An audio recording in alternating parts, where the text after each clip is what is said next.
नमस्ते दोस्तों, good morning. हम लोग चैप्टर 4 देख रहे थे सर्टिफाइड क्रेडिट प्रोफेशनल के लिए क्रेडिट पॉलिसी। उसी कड़ी में आगे बढ़ते हैं। एक्सपोजर नॉर्म्स देखते हैं। एक्सपोजर नॉर्म्स क्या है?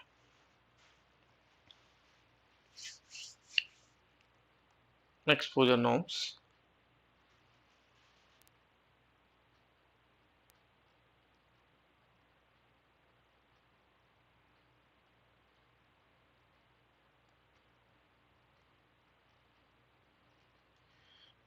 ठीक है। एक्सपोजर नॉर्म्स में क्या क्या आता है कि किसी भी फील्ड में कितना एक्सपोजर होगा। आप एक ही पैसे, सारे पैसे को एक ही जगह नहीं लगा सकते, तो उसके लिए एक्सपोजर नॉर्म्स जो है बनाया गया। तो कहता है डाइवर्सिफिकेशन ऑफ रिस्क और concentration risk one of the important principle for governing lending, and lender should avoid the risk that is not all eggs to be kept in one basket। जितना भी अंडा है एक ही बास्केट में नहीं रखना है, इसको हर जगह ये सेपरेट करना है, डिसेंट्रलाइज करना है, कंसंट्रेशन करना है। This is an old age this is an old age even the money lender still follow। Concentration risk has several dimensions, like lending very large amount to one particular industry। देखिए क्या है, कहता है this is an old एडाज, एक कहावत है, even the money lender still follow concentration risk है, several dimension, उसके बहुत सारे डायमेंशंस होते हैं, मतलब बहुत रास्ते होते हैं। Like lending very large amount to a one particular industry.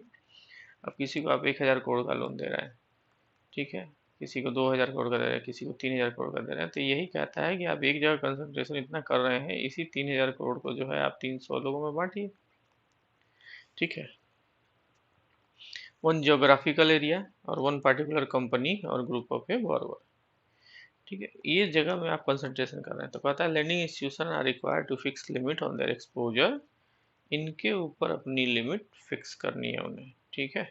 आपको ये नहीं कि इसको 5,000 करोड़ दे रहे हैं, इसको 5,000 करोड़ दे रहे हैं, इसको 2,000 दे रहे हैं, ऐसा नहीं, सबको लिमिट फिक्स करना होगा on their exposure as a prudential measure aimed at a better risk management and avoidance of the concentration of credit, ताकि रिस्क का कंसंट्रेशन नहीं हो सके। Banks are required to comply with exposure norms, a few which are listed। Bank को जो exposure norms follow करना होता है, जो नीचे एक बार है उसको देखेंगे हम लोग। Banks and FI are required to comply with exposure norms. Exposure norms given in a detail annex X पर जनरल, ठीक है। अब ये देखते हैं, कहता है कि सीरियल नंबर 1 में देखिए, सिंगल बोरोवर अगर कोई है तो इसको 15% of capital fund of bank, इससे ज़्यादा एक्सपोजर नहीं देना है। एडिशनल आप इस 15% पे 5% और दे सकते हैं, मैक्सिमम 20% था for extension of credit to the infrastructure. अगर वो इंफ्रास्ट्रक्चर में है तो 15% से ऊपर 5% और एक्स्ट्रा दे सकते हैं। फिर कहता है कि फर्दर 5%, मतलब आप 20 हो गया plus 5%, debt is 25% of capital fund for infrastructure project and 20% for other project, ठीक है। 25% और दे सकते हैं, 5% और दे सकते हैं, टोटल मतलब 25% आप इंफ्रास्ट्रक्चर प्रोजेक्ट के लिए दे सकते हैं। अगर बोरोवर ग्रुप है, ये सिंगल है, अब बोरोवर ग्रुप है तो 40% आप मैक्सिमम देंगे कैपिटल फंड का, 40%। एडिशनल आप इसमें 5% था, इसमें आप एडिशनल 10% देंगे। अगर वो इंफ्रा में काम कर रहा है तो मतलब 40% प्लस 10% और टोटल 50% आप उसको दे सकते हैं। इसी का सेकंड अगर है कि 5% आप और एक्स्ट्रा दे सकते हैं 50 के ऊपर capital fund for infrastructure project and 45% for other project, ठीक है। ये हो गया सीलिंग, ये हो गया लिमिट, ठीक है। ये हो गया सीलिंग, ये हो गया आपका लिमिट, ठीक है। यहाँ भी लिमिट, ये सीलिंग है, लेकिन इस सीलिंग से आप ज़्यादा नहीं जा सकते। ब्रिज लोन है, ब्रिज लोन या interim finance other than NBFC at description of institution, ये इंस्टीट्यूशन का डिस्क्रिप्शन होगा।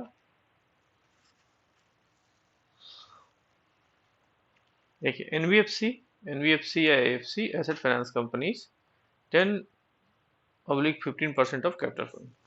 कैपिटल फंड का 10 से 15% तक आप देना है। Can be increase by 5% to 15 और 20 और lending to the infra. Infra जहां भी आ गया आपको 5 से 10% का देना है। कैपिटल मार्केट में अगर एक्सपोजर है तो कहता है कि 40% ऑफ NW से ज़्यादा नहीं होगा। Net worth, consolidated net worth as on 31 March previous year, 31 March previous year. Advance against share to individual, shares, convertible bonds, convertible debentures and unit of quantity. अगर फिजिकल फॉर्म में है तो 10 लाख से ज़्यादा आप नहीं दे सकते। डीमैट में है तो 20 लाख से ज़्यादा आपको नहीं देना है। Finance of initial public offerings IPO में to individual, shares, convertible bonds, debentures, unit of equity and oriented mutual funds and PSU bank, तो ये नॉट एक्सीड है ₹10 lakh for subscribing to IPO। अब अगर दूसरा एक्सपोजर सीलिंग क्या है, इन रिस्पेक्ट ऑफ अनसिक्योर्ड, अगर अनसिक्योर्ड एडवांस दे रहे हैं इंक्लूडिंग अनसिक्योर्ड नॉन फंडेड, तो कहता है कि unsecured exposure is defined as an exposure where the realisable value of security as assessed by FI and approved valuer RBI inspecting officer, it is not more than 10% ab initio of the outstanding exposure। Outstanding exposure का 10% से ज़्यादा नहीं होगा। FI can formulate their own policy and extend the unsecured exposure। Financial institution क्या है कि वो अपने से उसकी पॉलिसी फॉर्मुलेट कर सकता है, ठीक है। Cross holding of capital among FIs, तो कहता है इसमें भी 10% से ज़्यादा नहीं होगा, not exceed 10% capital fund of the investing bank. अब कहता है bank exposure of the following category exempted from compliance of exposure norms. अब मान लीजिए सारे फील्ड में तो उसने एक्सपोजर नॉर्म्स लगा दिए कि इससे ज़्यादा आपको नहीं करना है, लेकिन कुछ सेक्टर ऐसे है कि जहाँ पे आपको इससे छूट मिलती है। जैसे क्या है, रिहेबिलिटेशन ऑफ सिक यूनिट, वहाँ है तो नहीं वहाँ लगेगा।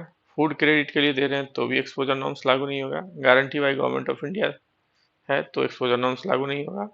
Loan against own term deposit है, वहाँ भी एक्सपोजर नॉर्म लागू नहीं होगा। और एक्सपोजर ऑन नाबार्ड, तो कहता है item included from capital market exposure, इसमें क्या क्या आएगा, the following investment in capital market exposure are exempted from the recording of capital market exposure of the bank looking to the nature of the equity. अब capital market में जो exposure है आपका, उसमें सारे के ऊपर ये नहीं लगना है, सीलिंग नहीं लगना है। तो उसमें क्या क्या है, बैंक इन्वेस्टमेंट इन ओन सब्सिडी, अगर ओन सब्सिडी में बैंक अपना इन्वेस्ट करता है, जैसे मान लीजिए SBI है और SBI उसके अलावा SBI लाइफ है, उसका तो वो सब्सिडी हो गई, तो उसमें जो है एक्सपोजर लोन लागू नहीं होगा। ज्वाइंट वेंचर है, स्पॉन्सर्ड RRBs है, RRB रीजनल रूरल बैंक है, जैसे बिहार में UBGB है, DBGB है, ठीक है। And investment in share and convertible debentures, convertible bonds issued by institution forming crucial financial infrastructure as listed out in RBI circular, इन सब पे क्या होगा, आपको लागू नहीं होगा। दूसरा जो है Tier 1 Tier 2 डेट इंस्ट्रूमेंट अगर इशू करता है बैंक, तो इसके ऊपर एक्सपोजर नॉर्म लागू नहीं होगा। तीसरा, investment of the certificate of deposit of other banks, other bank का सर्टिफिकेट ऑफ डिपॉजिट अगर है तो वहाँ भी लागू नहीं होगा। प्रेफरेंस शेयर अगर है, नॉन कन्वर्टेबल डिवेंचर्स हैं, नॉन कन्वर्टेबल बॉन्ड्स हैं, तो भी यहाँ पे एक्सपोजर नॉर्म्स लागू नहीं होगा। Unit of mutual funds and other scheme where the corpus is invested exclusively in debt instrument, यहाँ भी लागू नहीं होगा। शेयर्स अगर आप खरीदता है bank, shares acquired by bank as a result of conversion of debt over due interest into equity under corporate debt CDR mechanism के तहत अगर कोई शेयर एक्वायर करता है बैंक, तो यहाँ एक्सपोजर नॉर्म लागू नहीं होगा। Term loan sanction to Indian promoter for acquisition of equity in overseas joint venture wholly on subsidy under the refinance scheme of export import bank of India, ठीक है। यहाँ एक्सपोजर नॉर्म लागू नहीं होगा। Own undertaking commitment है, also underwriting commitment for their subsidy to the book running process. Promoter share of SPV अगर है and infrastructure project place to the lending bank for infrastructure, तो यहाँ भी एक्सपोजर नॉर्म्स लागू नहीं होगा, ठीक है। फ्रेंड्स ये था एक्सपोजर नॉर्म्स, पिछले बार क्रेडिट पॉलिसी का लास्ट पैरा था, लास्ट चैप्टर था एक्सपोजर नॉर्म्स। ठीक है, इसके बाद हमारा नेक्स्ट आता है types of borrow and types of credit facility. Okay, इस वाले को यहीं ख़त्म करते हैं।